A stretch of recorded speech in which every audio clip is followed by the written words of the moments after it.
এই কলসি তোমার জীবন বদলে দিতে পারে, কিন্তু একটা ভয়ঙ্কর শর্ত আছে।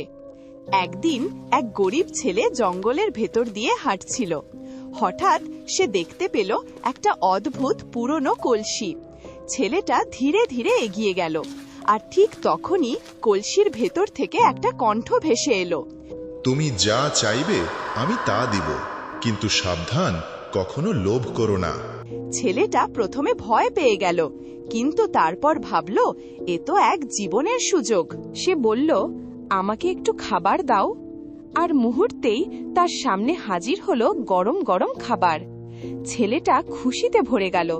তারপর সে বলল, আমাকে টাকা দাও। আর সাথে সাথে সোনার মুদ্রা ঝরতে লাগলো চারিদিকে। এবার তার মনে লোভ জন্ম নিল।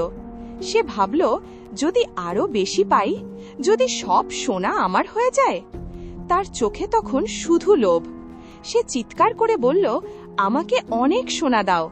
আর ঠিক তখনই সবকিছু থেমে গেল। কলসিটা ধীরে ধীরে অদৃশ্য হয়ে গেল। ছেলেটা অবাক হয়ে চারিদিকে তাকালো, কিন্তু কিছুই আর নেই। সে একা নীরব জঙ্গলের মাঝে বসে রইল। তখন সে বুঝতে পারল তার সবচেয়ে বড় ভুলটা কোথায় ছিল। লোভ মানুষকে সবকিছু থেকে বঞ্চিত করে।